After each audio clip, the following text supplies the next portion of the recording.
ask you some questions? Sure.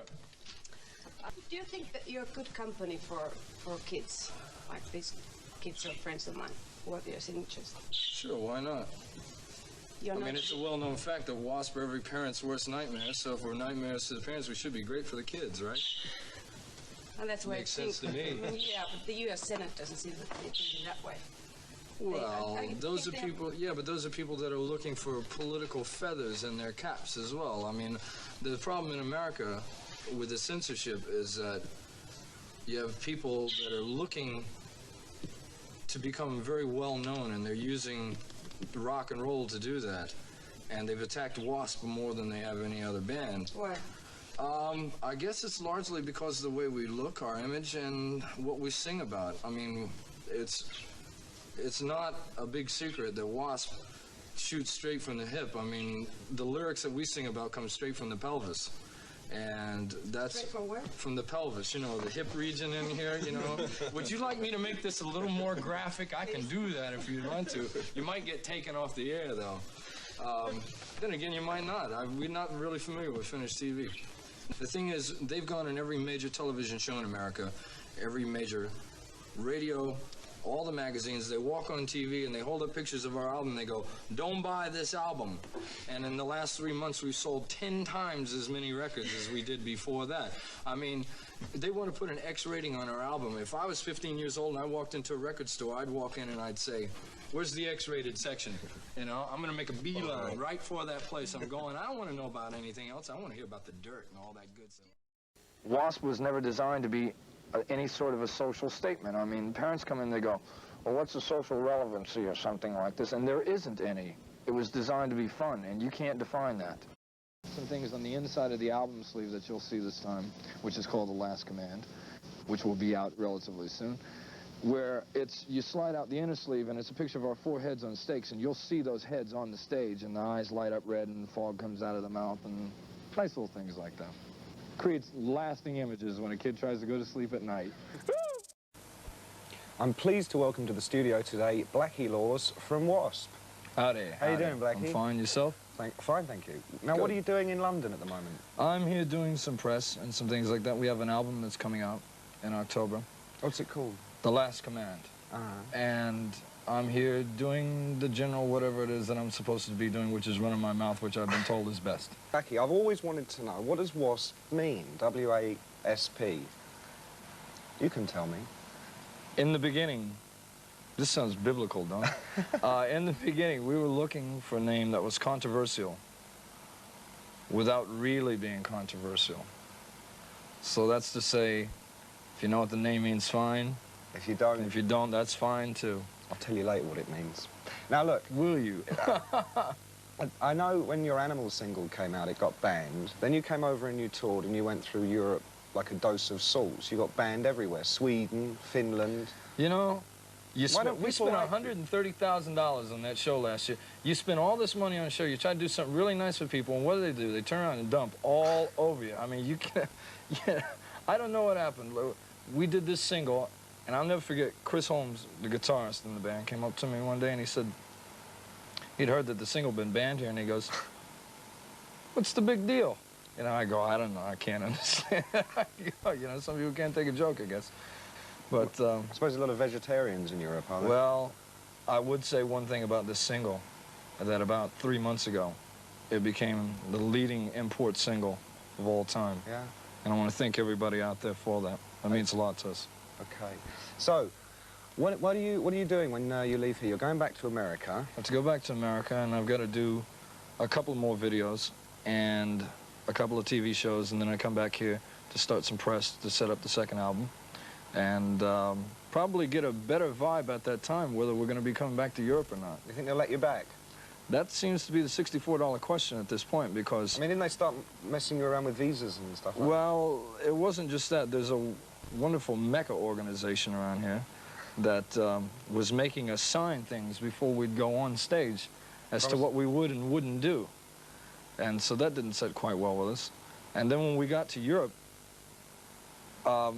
they didn't say anything before we played, because I don't think they were quite sure what they were going to get. And then after we played, they lost their minds over there, you know, and it's like, You know, you'd have thought we were the devil themselves, so I think we're going to have a little problem getting back in. If we can get visas into Northern Europe, we'll come back this year. And if not, we're going to have to wait until we can. All right, in the meantime, let's have a look at Hellion. This is W.A.S.P and Hellion. Hellion and W.A.S.P. Blackie Lawless in the studio. Tell me about W.A.S.P. Tell me what happens when you go on stage. You have a lot of freaks come to your show? I mean... When I found that the biggest difference between Europe and America is that in America it's very much of a real party atmosphere. It seems in Europe and England as well that the kids here take it a lot more seriously. It's very much of a life and death situation, which is good. I mean, if you're living a lifestyle, you should be proud of what you believe in. And but the problem with what we do is this thing was designed to get people excited. And it does just that a lot of times. And I remember once when we were in Finland last year, we do this song Animal that we were talking about earlier. And I do this little rap at the beginning of it. I said, how many of you out there bleep like a beast, you know, and they all cheer and everything.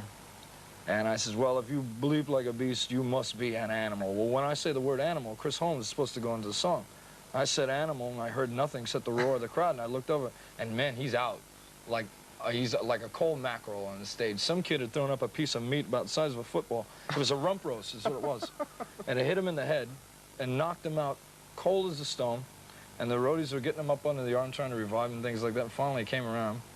And things like that. I mean, How do you feel when people start throwing meat at you? We got, when we were in Canada last year, we got a moose leg thrown up on stage. And I guess there's an abundance... Recently severed? Right, yes. And I guess there's an abundance of moose up there. But there are plenty to go around. And somewhere in Canada, there's a three-legged moose running around. Tell me, have you got any vegetarians in the band? Oddly enough, a couple of us went for over a year without eating meat. Making up for it now, though. Well, that's true, you know. I could tell you some stories about that, but I won't. This thing was designed, like I said, to get people excited. It's a catharsis that's created on stage, and when you do that, in the old days, we were doing a thing called psychodrama, which I've since been told is psychotic people doing drama. But it worked very, very well, and sometimes to the point where it got very frightening. And that show initially, which from the clip that you saw there, was actually done at the Lyceum here when we played last year, which is available on video cassette now, I might add. And commercial free. There you go. Well, you know, I gotta buy this meat somehow, right? It was just designed, like I said, to be played to 3,000-4,000 seat people. Show's changed a little bit now. Bigger? Because, well, we're playing bigger places. And in America, we're doing 15,000-20,000 seat houses. So as the venues become larger, the show has to get bigger to go along with it. That saw you use on this, I mean, have you ever had any accidents with that? It as a matter of fact, when we played the Lyceum here last year, we played St. Albans about 2 days later, and it broke on me on stage. And I'm not wearing anything on up underneath it. So when can we see you again? When are you coming back? Do you know yet? I'll know more when I come back. I'll be back here in about a month. And hopefully we can get our situation straightened out. I'm going to Sweden and to Finland and things like that. Oddly enough, we've outsold... Be warned. Well, I'm going there just to do press, you know. But, or at least this time, anyway. We outsold in Finland every other artist this year. Tina Turner, David Bowie, things like that, and yet they won't let us in the country. And I find that odd. So I'm going to go there and do my Henry Kissinger impersonation this time, see what I can do. You know. All right. Maybe I can get some good results. Well, thanks for coming in the studio, It's been Blackie. a pleasure. This is Blackie Lawless. He doesn't bite. He's quite all right, really. Do let him back Finland. Right, do you remember a few weeks ago when I was moaning and muttering because Blackie Lawless came into the Skylab to see me and I wasn't here and Mick Wall had to talk to him? I was furious. Anyway, Blackie heard about it and very kindly came back in to see me with Chris Holmes. Hello, guys. Howdy, howdy, Welcome. howdy. What have you been doing since, well, 5 weeks ago it was, wasn't it, since you were here? Went back to America immediately and did a video that you're going to see today. The Blind in Texas one. Tell us about the single. Tell us about the story behind the single. Well, first of all, the expression America, or blind in America, means getting inebriated, shall we say, to the point where you really can't stand too well. Right. Or the room's doing the Indianapolis 500 around and you're standing still, motionless. And we've all had that happen sometime. Well, it's a story about, we were down in Texas and we were on tour, and we had a good time, and we kept on having a good time, and we paid for it several days thereafter, and this song is about, to tell you the truth, I think it's about what we did when we were there. To tell you the truth, we don't really remember while we were there. The only thing we remember about it is what happened before we really got into it. There's one part in the song where it goes, I fell on the floor, what I said is, I remember doing that because I was sitting on this bar stool, and it's the kind that go round and around like that, and I'd done about a 180 on it, and the thing threw me off, and I just remember hitting my head on the concrete on the floor. I had to pick him up. Looking up, you know, and everything was going like this. You know, you ever seen those dogs in the back of somebody's car with a neck that goes like this? You know, that's what I felt like, and my brain was coming out of my ear, but we had a great time. Because everything's bigger and better in Texas, isn't it? So they say. I mean, Randy Piper, I know Randy Piper's always muttering about it being San Antonio, Texas, he's from. As a matter of fact, Randy's family almost owns all of San Antonio, Texas, literally. They have a museum there called the Piper Museum. Piper Wing. Well, yeah, it's the Piper Wing, that's what it is. And as a matter of fact, I know a lot of you people aren't going to believe this, but my great-great-grandfather was General Sam Houston, a la Houston, Texas. And some other time I'll tell you a story about that. Tell us, Chris, tell us about the video. The video, it's real good. He's most seen it more than me. He's an Armadillo fan now. We have these things called armadillos, which are like rats with suit of armor on, is what they boil down to. And we have an armadillo race and the thing, and what it is like I'm crawling through the desert and I'm hallucinating from the dehydration and lack of water, what have you, sunstroke. And I pass out. I crawl up on this rattlesnake and I look up at the snake and I just go, and I pass out. Well, what you see is a hallucination that I'm having in my head, and we go back 100 years into the old West. We walk in present-day outfits, but the cowboys look like they did years ago. Oh, right. And where they're was looking it shot, then? Old Tucson. Let's have a look, then. This is Blind in Texas. W.A.S.P. and Blind in Texas. What a great video. Thank you, thank you, Brilliant. thank you. Now, that single is off your forthcoming album, The Yes. Last Command. When can we expect to see the album in the shop? October 25th. Great. Now, tell us about the album, because I've heard the word conceptual linked with it. Any truth in the rumours? Well, conceptual to me sounds like something a man and woman do together, so I wouldn't say this record is that. But it was an idea that we had that, see, heavy rock worldwide is at a peak right now, and in order to keep it that way, I think someone's going to have to come along and show some imagination, and we did a lot of diversity on this album. There's keyboards all over this record as far as synthesizers and things like that. We layered the sounds together with the guitar, so you hear the guitars, and it sounds like an extension of the guitars, but you hear things moving around in the back. And 5 years from now, you'll listen to this record and you'll hear things that you'd not heard before the first time. So, Great stuff. Well, thank you very much for coming to see me. No and problem. come back again. Tell me about General Houston. Okay. Well, I've been looking at your feet. You have very nice feet. You know, we have foot fetishes in America. And for all you... Well, thank you, W.A.S.P. Bye-bye. Joining me on the Power Hour today are Blackie Lawless and Chris Holmes from W.A.S.P. Certainly two of the tallest men in rock, and probably two of the most controversial as well. The biggest rock and roll band in the world. That's right. Blackie, Literally. Chris, welcome along to the studio. Do you consider yourselves to be controversial figures? I was telling somebody earlier today, we did a single about a year and a half ago called Animal. It wasn't just called Animal, there was other Well, parts I to it can too, say it. but- I can say the whole thing No, on we here can't if you'd say it. like, you know? No, I we mean, can't say it here, but it was something like a beast. Yeah, right. Something like a beast. And I remember telling him about when it first was banned in England, and he looks at me and he goes, "What's the big deal?" You know, I mean, that pretty much says it. I mean, if we were as smart as people give us credit for, calculating things getting banned and the controversy, we'd probably rule the world, which we may end up doing before it's all over. But you can't plan all that stuff. I mean, the whole thing was designed to be controversial from the beginning, but you can't build in a lot of the extra things that go along with it. I mean, there was no way that we could have planned that the Catholic Church would have followed us all around England last year, buy tickets to the shows and come in and pray while we're playing. I mean, maybe they were praying for us to get better. I don't know. It's hard to say. No one has a crystal ball that can look into the future and tell exactly what's going to happen. It's like the name. We chose a name that was controversial, so we put periods behind it. And we did that with the idea in mind that it would be very individualistic, so everyone would have an idea what they think it means. I mean, I've got different ideas of what I think the name means. Yeah. I'm not going to tell you. I'm not going to tell anybody. It has been suggested that we are sexual perverts. That's been suggested many times on many different occasions, and I'm sure we are, but that's not what it means. The name means to me. What does it mean to you and to you? I can't really say, because I don't like the idea of divulging the mystery. You know, it's like a marriage. If you don't have any intrigue, you don't have any, or without the mystery, you don't have any intrigue. And I don't want to become boring to myself, much less anybody else. So maybe one day I'll tell you, but not now. I think it's fair to say that your career in the music industry, the pair of you, has been fairly controversial from the word go. Oh, yeah, the like previous what? outfit you were in was... What have we done? I don't. Well, there was I mean, we look like insurance salesmen. Right. I'm a dental floss salesman. Right. That's what I thought. From Wyoming. There was a previous outfit called Sister, which the pair of you were in, also based in Los Angeles, like We used to W.A.S.P. wear nuns' outfits, and we were sisters, right? Well, that wasn't Ain't quite had right. none, ain't gonna get none, We had, right? we had the front of our trousers cut out. That's man. right. That's why we couldn't get many gigs. See, we've learned. It's called evolution, you know. We've gone to the back now instead of the front. What were some of the things that Sister used to get up to on stage? It's quite a legend in Los Angeles, that particular I used band. to set myself on fire, Eat worms. and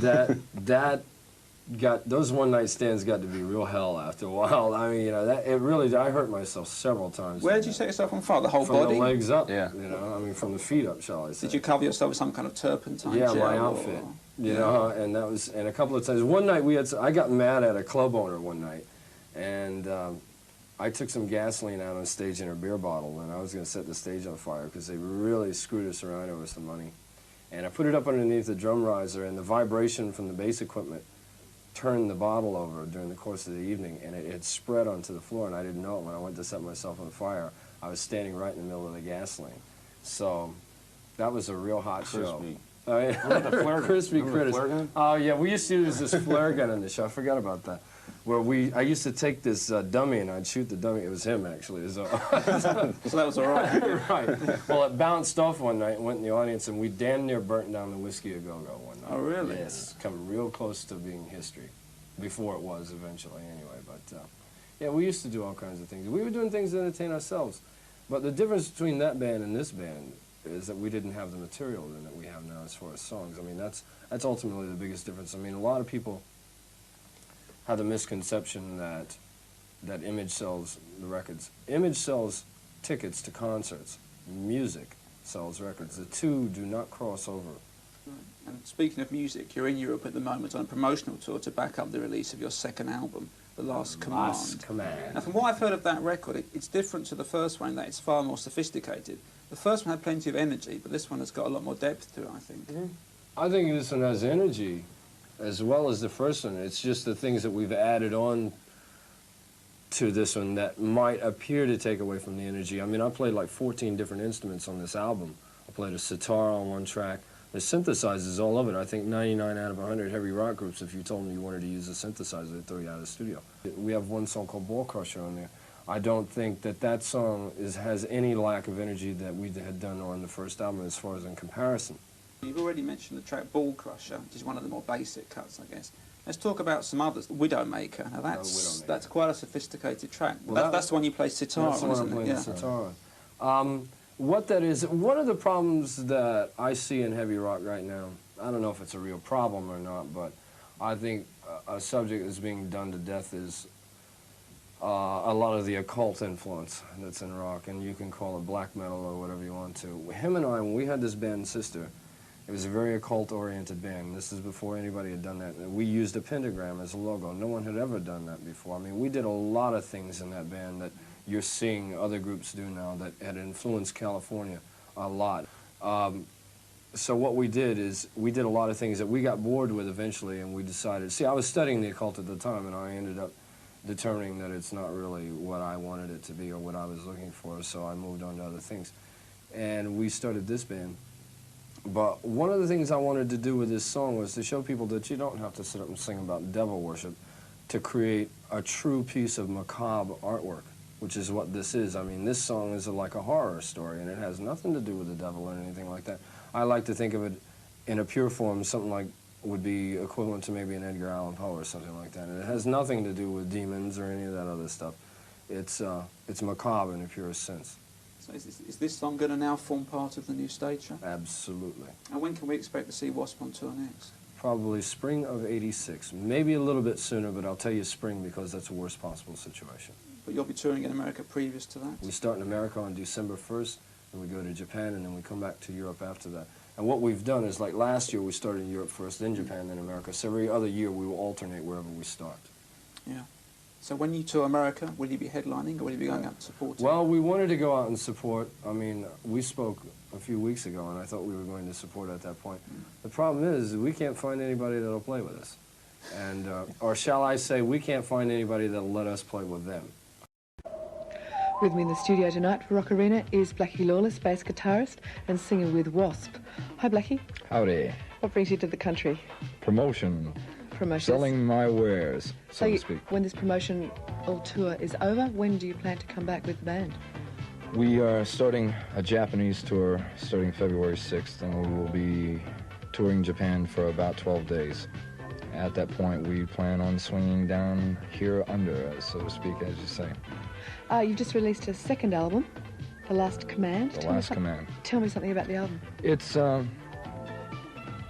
It's a unique departure from what we did on the first one. The first one, we did a very raw sounding album. There's a lot of energy, and you can say what you want to about the record. You can either like it or you don't, but whenever you pull that record out of the jacket, I mean, it's dripping with energy, and that's really good, and I like that a lot. But what I wanted to do on this album was try to create that type of feeling. In other words, use as many different instruments as we could. I played like 14 different instruments on this album, and there's a lot of things going on this record. And the problem with heavy rock is that they put the guitars right up in your face, and that's fine, but you don't get much dimension. And what we did is we put synthesizers on the album. We tried to make them sound as much like guitars as we could, and because it's an electronic instrument, it's never going to sound the same. But what we did is we put the guitar up in your face, but we put the synthesizers behind it, and we use this thing called stereo panning, which is the balance, which takes it from right to left, and it creates a fishtail type of effect on the guitar, which gives it an unusual sound. And we put little things off in the corners, so it's designed to be listened to on stereo headphones. And when you hear this, I mean, 5 years from now, when you hear this record, you're going to hear things that you never heard before, because it's just loaded with all kinds of little stuff. The problem with heavy rock is that it's at a peak worldwide, which is great, but unless somebody comes along and shows some real imagination, gives it a bit of new life, it's going to go back to where it was a few years ago, which is, it'll never die, but it just won't be as popular as it is right now. And I think it's time that people come along and start using some real imagination and dimension in this type of music and still be heavy at the same time. Tell me about your past stage act where you used raw meat and blood and all those sorts of things. How did you incorporate that into the act? We were doing, when we first got together, we were doing a type of material called psychodrama, or a type of theater called psychodrama, which I've since been told is psychotic people doing drama. But it was designed to be played to very intimate type theater, where you got the audience literally involved. And what we did is we used the meat and things like that to literally get them involved. It was like going to a cricket match or a baseball game. You didn't even fall asleep for fear you get hit with a foul ball, you know. So it was designed to get them as in touch as we could. Now, that was designed to be played to 3,000 seats or less. Now we've moved on to 10, 15,000 seat arenas, and the show has changed. So what we did is we traded in the psychodrama for a more elaborate stage set. What is it about heavy rock or heavy metal music that makes it so popular? You're dealing with adolescence, and adolescence is painful at best. The way W.A.S.P convey themselves to an audience is you've got angry people playing angry music for an angry audience. And what I mean by that is I sit here in the studio with you and I'm very calm or whatever, or as best I can be. And they've actually got a chain tied to this chair, so she looks very safe sitting up. But W.A.S.P are basically for very angry people, and what I mean by that is not that it was psychopaths or anything like that. I can sit in 5 o'clock traffic and get angry at the same thing anybody else can. But the thing is, I'll take my frustrations out on a stage and vent them there. And the object is, when we go on a stage, is to beat an audience's brains out. Now, when you take that type of energy and you push it off into a crowd that's already feeling that, you've got a very volatile situation, because 14, 15 years old, like I said, adolescence is painful at best. You put a heavy dose of hostility in there, and that's a lethal combination. That's the reason rock and roll t-shirts work so well, because you've got this splash all over your chest. And it's this type image that usually, one way or another, is aggressive, that in so many words means, don't tread on me. It's a statement. Exactly. In other words, you've announced your feelings when you walk into a room before you ever open your mouth. So as long as there's somebody gouging the young people of any country that you go to, there's going to be a market for music like this, especially when you got people that interpret the way we do. Blackie, thanks for coming in. Bye-bye. Been all around the world. Please welcome Blackie Lawless from the group W.A.S.P. Thank you. You've sold 1 million copies of your first album in America, England, and Japan. Obviously, very big there because you've just come down from there. Yeah, the people there are all about 4 feet tall, so we're very big when we're going. Very big. Yeah, you'd be looking out over the audience. Where are they? W.A.S.P is not that well known here, though. You're still fairly fresh as a name. Can you just, when we sort of getting to know you on a Saturday morning, if that's all right? W.A.S.P has a few outposts left, and Australia is one of them. Is one of them, yeah. And the object for any rock and roll band that cares about their fans worldwide is to come and break down any barriers that are left existing. And that's one of the reasons I'm here at this point. We have tentative plans to come back in February to tour Australia. We start a Japanese tour February 6th, and we'll be there for 2 weeks, so we're going to swing down here after that. Like I said, the object is to come down and remove any existing barriers that are left. And at that point, you go around once a year. It's like a policing action from country to country, just to make sure everything is tidy and in its place. So how long ago did you form W.A.S.P? About 3 years ago. And I've got a kind of a situation that's a little unusual. I put a bunch of people together that nobody else wanted. They're great musicians, but for one reason or another, they had personal problems and things like that. I put a bunch of gangsters and hoodlums together, and I formed this type of an outfit. And you give those kind of people some sort of common cause or goal to believe in, and it's amazing what kind of chemistry you can develop. Oh, yeah. You have an outrageous sort of, well, it precedes you, this outrageousness, the whole band, in fact. Have you been barred from playing in any places that you've been in? Well, we got to Ireland last year, and they wouldn't let us in. So we decided to go over to Britain instead, and so I got off the airplane, and the press was there to meet us. And I was walking through by a newsstand, and I saw this big ad on the front page of the newspaper. It says, American Sex and Blood Rock Act banned from America, and I couldn't see who it was. I could only see the headline, and I thought, God, we have competition already? You know, I pulled the thing up out of the record. God, it's us, you know? So we didn't know some of the shows had been canceled till we've been there. What we did is we created a type of theater called psychodrama, which is designed to get the audience involved as much as possible.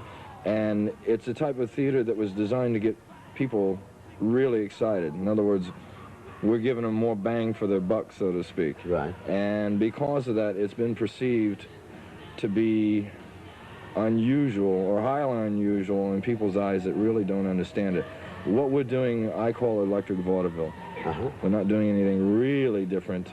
But I think the same people that get excited about what we're doing right now are the same people that watched Elvis Presley 25 years ago. Right, and it moves on. Sure. W.A.S.P, W, full stop, A, full stop, S, full stop, P. Do those letters stand for anything? Yeah. Can you tell us on G-rated television? No. It's that question gone. Just X that one right off, right? This new album, which I love, The Last Command, is a little different from the first, and in fact, for what would be called a heavy band, is quite different. There's a whole stack of different instruments in there. You, in fact, play how many? 12 on the album? I played 14 different 14. And one of those is a sitar. Sitar, yeah. Who taught you that? Myself. Yeah? It's called necessity. Right. You know, what we wanted to do was create a record that had never been done in heavy rock before. And we put a bunch of instruments together, and the challenge was to try to make those instruments as heavy sounding as possible. Because in heavy rock, it's got to be heavy and driving, straightforward. Yeah. And you can't really deviate from that a whole lot. We took traditional instruments that had not been traditionally used in this type of music before, especially a lot of percussive things, and fuse them together with the instruments, the basic instrumentation that you have. No one's ever really done that before. And it's worked for you. It's a freedom that I like a lot that you'll continue to see in the future from us. the departure that you had from the first album to the second album, you will see from the second to the third album. And ongoing. And ongoing. Just very quickly, mate, because we're out of time, but the censorship thing in the US where the senators' wives are all complaining they want records censored. What are your thoughts quickly on that? I think it's 4 Washington wives that were sitting around at a barbecue one Sunday afternoon and had nothing to do, and said, why don't we go after Blackie Lawless and all the rest of these boys and see what happens there. If they really want something to do, I think they should spend their time cleaning up Washington, D.C. Okay. Thank Blackie Lawless, sir.